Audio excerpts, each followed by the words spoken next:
U još 2 sela u opštini Klina vraćaju se Srbi u okviru projekta RRK2. Reč je o selima Drenovac i Petrić.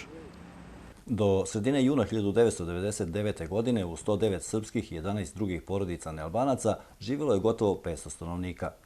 Intenzivnije aktivnosti vezane za proces povratka u Drenovac vođene su od 2005. godine, kada je usvojen koncept dokument za povratak u ovo selo, a trebalo je da prođe još 6 godina da počne izgradnja prvih kuća.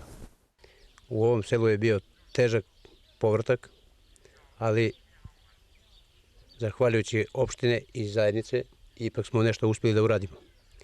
Za sada se vratilo 7 porodica. Kao što vidite, pri kraju smo sa izgradnjom kuća i očekujemo u što kraćem roku useljenje i primopredaju ključeva. Kostić najavljuje nastavak projekta, ali i bolju izgradnju kuća. U ovom selu je ministar obećao da će biti i fasade s polja. Vidimo da su počeli alteracije, ali vidjet ćemo šta je sa sredstavima, dok će stići. Radi se na tome. Nadam se da će se nastaviti dalje. Ima još jedno najavljenih 10 do 12 porodica koji su očekuju na neki povratak, ali vidjet ćemo sve što sam rekao od financije. Šta će biti sa budžetom za ovu godinu.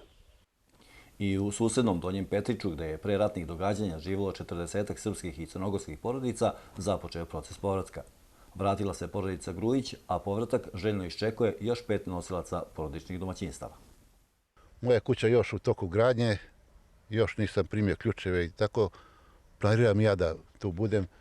Evo, 3. put mi čupaju kablove i to pod naponom, ali ipak će da bude uporan i da tu opstanem i da obrađujem svoju imovinu koju imam, posjedujem dosta imanja tu i tako dovešću ženu i decu i da se živi ovdje na svojim.